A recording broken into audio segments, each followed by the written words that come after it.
Então, meu irmão, minha irmã, aqui nos encontramos outra vez para a leitura orante da palavra deste dia domingo 4 de julho. A Igreja no Brasil celebra a solenidade de São Pedro e São Paulo. Era originalmente no dia 29 de junho. Mas, no meio da semana, no Brasil foi transferido para o domingo seguinte. E o domingo seguinte aqui para nós é este domingo, 4 de julho. Para a solenidade, a festa solene de São Pedro e de São Paulo, o texto é Mateus, capítulo 16, versículos 13 até 19.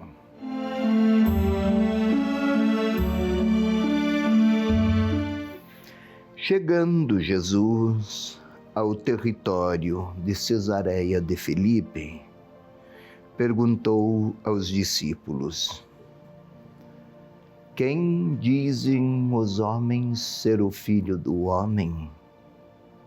Disseram: uns afirmam que é João Batista, outros que é Elias, outros ainda que é Jeremias ou um dos profetas.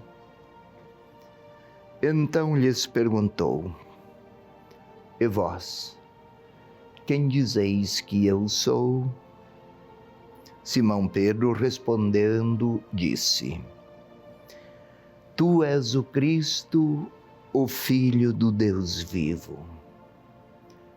Jesus lhe respondeu: bem-aventurado és tu, Simão, filho de Jonas, porque não foi a carne ou o sangue que te revelaram isso, e sim o meu Pai que está nos céus.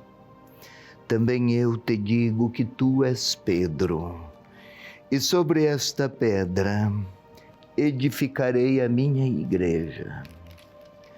E as portas do Hades nunca prevalecerão contra ela. Eu te darei as chaves do reino dos céus, e o que ligares na terra será ligado nos céus, e o que desligares na terra será desligado nos céus. Em seguida, proibiu severamente aos discípulos de falarem a alguém que ele era o Cristo.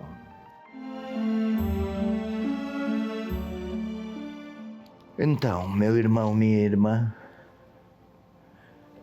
é até estranho. Quem dizem os homens que eu sou? A pergunta que Jesus faz. Em seguida, proíbe a resposta de Pedro: tu és o Cristo, o Filho de Deus vivo. E ao final, proíbe que eles digam, proclamem que é o Cristo. Acontece que se esperava, no ambiente cultural, da cultura religiosa daquele tempo, que o Cristo, o Messias, que viria, teria algumas características militarescas, assinalado por vitórias retumbantes de caráter militar, e seriam expulsos os romanos. Outros pensavam em grandezas e famas, e poder e potências e prestígios. Havia aqueles que imaginavam que um Cristo que viesse, tal qual um juiz, que puniria todos os infiéis e premiaria com recompensas os que tinham méritos. E aquele que veio fugia a qualquer uma destas categorizações. Quem dizem os homens que eu sou? Ser o Filho do Homem é um título que desde os tempos do profeta Daniel se atribuía ao Messias que deveria chegar. Resposta: Elias, Jeremias ou algum outro dos profetas, porque naquele tempo se pensava que quando surgir um outro profeta, já havia tempos que não muitos, vários séculos, vários séculos, quando reaparecer algum dos profetas, será este o sinal do avizinhamento, da iminência do messianismo. Pois bem que se desencadeariam os dias messiânicos. E aí, Pedro. Estamos a celebrar a festa, a solenidade litúrgica de São Pedro, que é o dia do Papa. Nós católicos temos a convicção bastante radicada, historicamente inclusive, de que o sucessor de Pedro, que o Papa, melhor, é para a igreja de hoje o que foi Pedro para a igreja dos primeiros dias. Pedro, então, tomando a palavra, respondeu: Tu és o Cristo, o Filho do Deus vivo. Tu és o Messias, Filho do Deus vivo. É a resposta típica. E daí a contra-resposta de Jesus: Tu és bem-aventurado. Das 34 bem-aventuranças do Novo Testamento, esta é dirigida a Pedro. Bem-aventurado porque esta compreensão não decorre de uma lógica intelectual feita por uma espécie de constatação da inteligência de que Jesus é o Messias, mas porque perceber a realidade salvadora daquele homem, admirado por seus milagres, Pedro percebeu que não é um milagreiro, perceber a perdão de Deus. Foi o Pai do céu que revelou. Qual é o sentido desta frase difícil? Tu és Pedro, e sobre esta pedra edificarei a minha igreja. A palavra Petros, na raiz grega, significa algo como um tijolo, uma pedra. Tu és uma pedra, equiparável a um tijolo. Tu és Pedro, tu és uma pedra, um tijolo. E é como para nós no português, poderíamos aqui ilustrar, porto é um porto onde chegam os navios. Porta parece que é o feminino de porto, mas tem um sentido muitíssimo diverso. Absolutamente distinto o sentido para porta daquele de porto. Mas é a mesma raiz. Também aqui tu és Pedro, um tijolo. E sobre esta pedra, a pedra é Jesus Cristo. Pedro é um tijolo importante, como que pedra angular até, que está nos fundamentos, mas o fundamento é o próprio Senhor. Tu és Pedro, e sobre esta pedra edificarei a minha igreja. E as portas do Hades nunca prevalecerão contra ela. As portas do Hades. Algumas traduções dizem que as portas do inferno. Nunca existe a palavra inferno no Novo Testamento. Não existe. Nas traduções, colocaram-se então e inseriram a palavra inferno do grego para o latim. Mas o Hades, o que é o Hades? Como está aqui, na linguagem, na mitologia grega, o Hades era uma espécie de lugar de limbo, para onde iam os mortos. Não pensavam em ressurreição e nem em condenação. Pensavam é um grande lugar onde os mortos viviam informes, sem forma, sem esperança, sem sonho, sem nada. Estavam lá eles, jogados em algum lugar que chamavam Hades, para referir às portas da morte. Nunca terão a força que tem, nunca terão a vitalidade e a força que tem a igreja de Jesus Cristo, da qual Pedro é uma das pedras, dos tijolos fundamentais.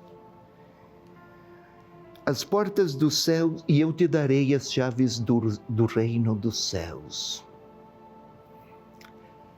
Na antiguidade, da época, naquele tempo, imaginava-se que o rei tinha o seu principal dos serviçais no palácio e a este era-lhe dada a chave do palácio. Lá entrava quem este serviçal, ministro primeiro, abriria ou não. Mas no caso da tradição bíblica, as portas do céu se abrem e se abriram e nunca se fecharam. Ou seja, Pedro é o líder daquela comunidade de discípulos e de cristãos, mediante a qual o Senhor dos céus abre as portas, não as fecha mais, e os mantém ligados. Ligados significa reconhecer que estão vinculados a uma situação de condenação, desligados que desligam as condenações para aqueles que aderirem ao cristianismo. Tudo o que desligares será desligado no céu. Se alguém estiver em algum processo de condenação, diz uma história dramática nas relações com Deus, quem participar daquela comunidade dos discípulos, da qual Pedro é o líder, estes estarão vinculados aos tempos da graça messiânica que Jesus veio trazer. É este o sentido, pois, de voltarmos as atenções para aquele homem, hoje Papa Francisco, é o líder de uma comunidade encarregada de manter as chaves, as portas abertas, para que quem quiser possa ter acesso a Deus.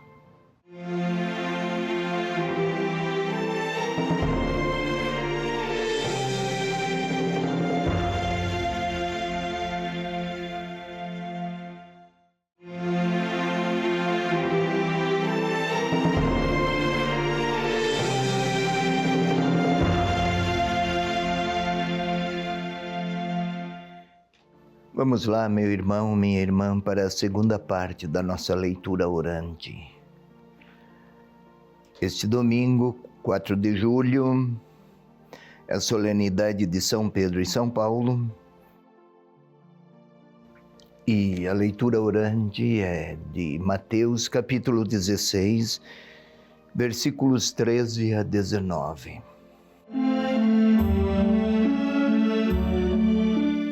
O que foi explicado antes era só para preparar, era especialmente direcionado à leitura orante para esta segunda parte. Como sempre, queira colocar-se numa posição que favoreça o recolhimento. E para tanto, feche os olhos. Vamos tentar aqui acompanhar o ar que sustenta portador de oxigênio e este, junto com a alimentação, mantém vivo o corpo. Queira sentir o ar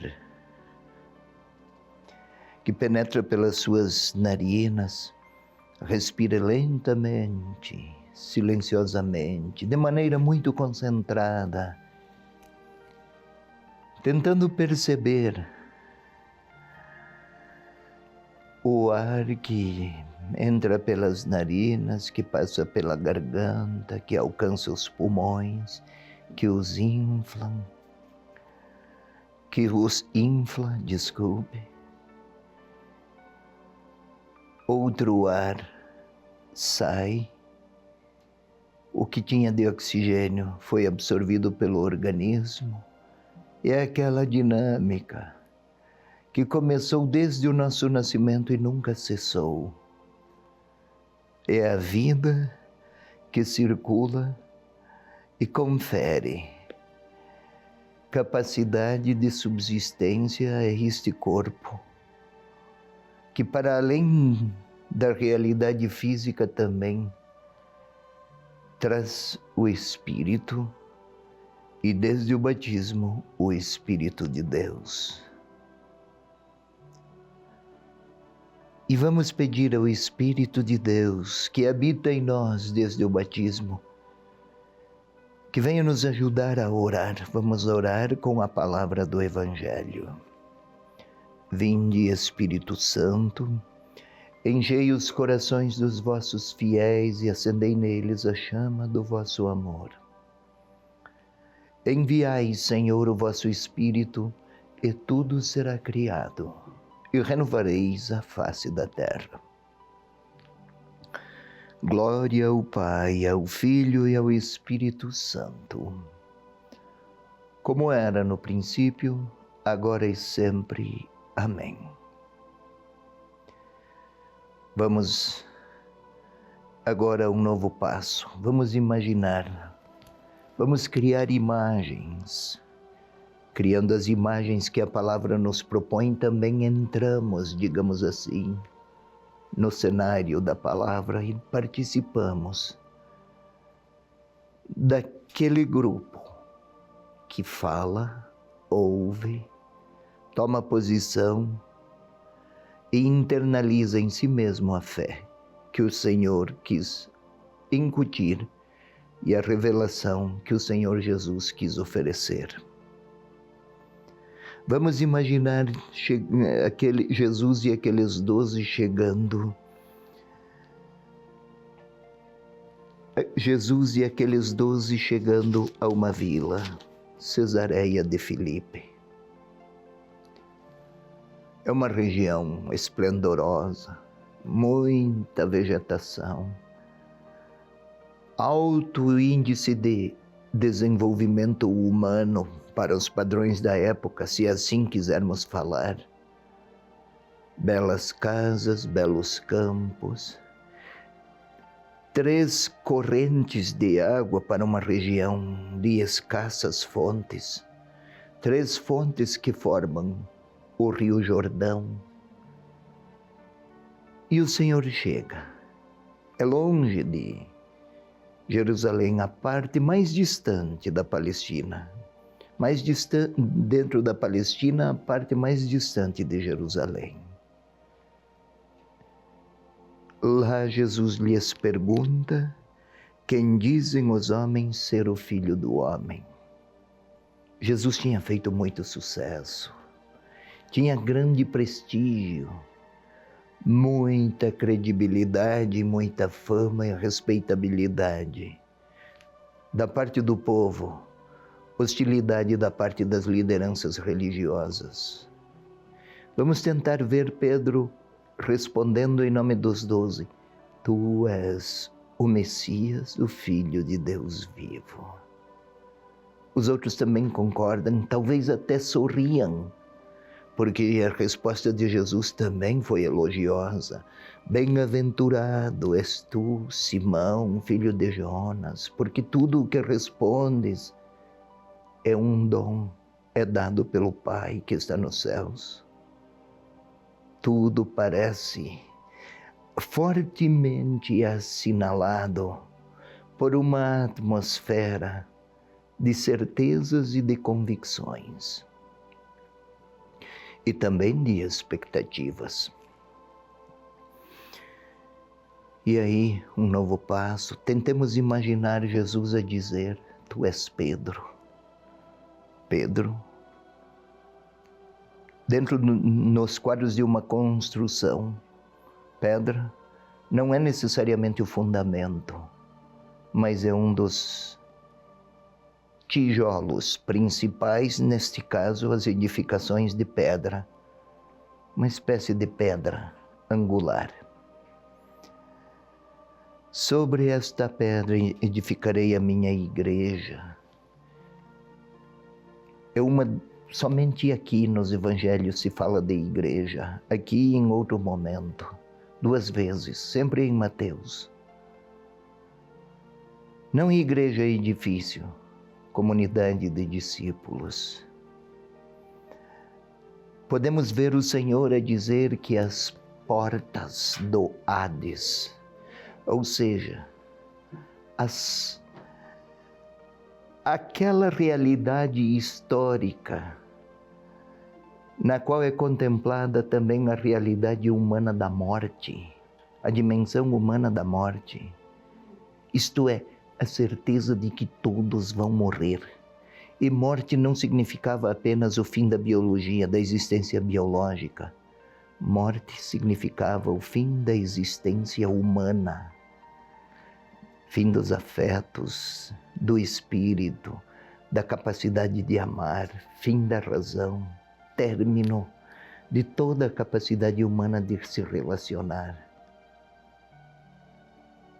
As portas, e esta é uma realidade inexorável, irrefreável, ninguém pode impedi-la. Antes ou depois ela chega. Mas com Jesus, os caminhos são outros. A biologia se vai, a vida não. As portas da morte não terão nenhuma autoridade. E eu te darei, vamos tentar ver Pedro, ao ouvir que o Senhor lhe repete: eu te darei as chaves do reino dos céus.